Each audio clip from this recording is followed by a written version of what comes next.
Here's the G7, a group of 7 of the world's advanced economies, including the US, UK, and Japan. And here's what some call the alternative from the developing world, the Brics, formed by Brazil, Russia, India, China, and South Africa. The Brics is trying to position itself as the voice for emerging economies and challenge Western dominance of global affairs. Its leaders are holding a summit in Johannesburg to discuss an historic expansion. More than 40 countries, including Saudi Arabia and Iran, want to join. The expansion of Brics could definitely boost the group's global influence. Let's look at what a potential enlargement means for the alliance and its ambitions to shake up the global political and economic order.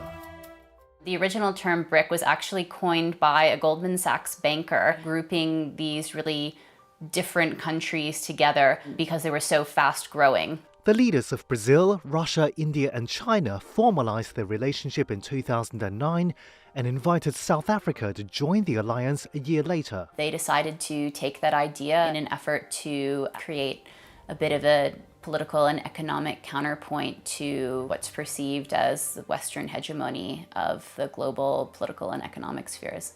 The BRICS countries together make up more than 40% of the world's population and almost a third of the world's GDP.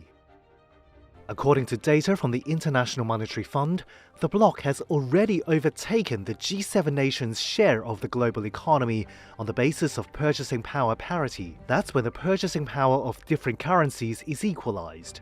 Projections by Goldman Sachs show the world's economic balance shifting towards the BRICS and emerging economies. China is expected to overtake the US as the world's largest economy by 2050, with India climbing to number 3. China and India have experienced massive growth since the BRICS were founded in 2009 and certainly have helped them swell in importance and remain relevant on the global stage.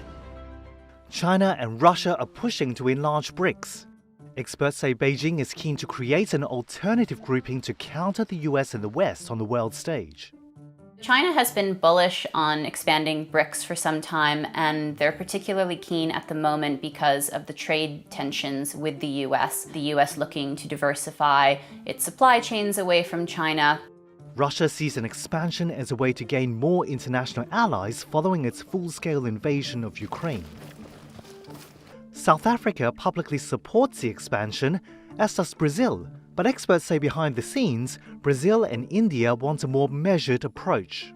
It seems that they are concerned about the group leaning too autocratic, so they want to have very specific requirements for admission to make sure that there's a balance amongst the members and that it doesn't become sort of the autocratic G7.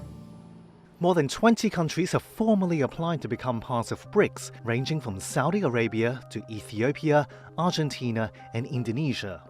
Experts say Saudi Arabia is a strong candidate as a major economic and energy power in the Middle East with a growing role in regional diplomacy.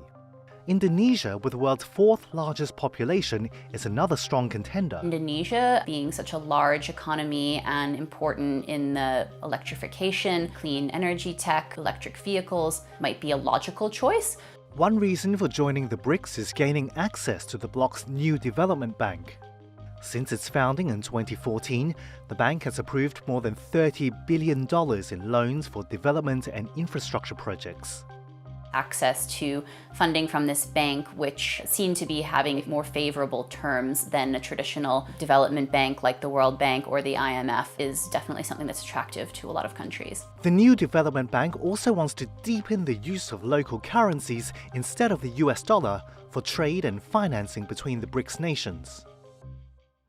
Ultimately, experts say one of the biggest challenges for the BRICS to counter the West is to form a united voice on major global issues. Generally, the countries have pretty diverse and diverging interests in politics, on security issues, and even relations with the US. I think the group would like to be seen as an alternative political forum to the G7 group of developed nations. Whether or not it is able to achieve that, I think will largely depend on what countries it admits.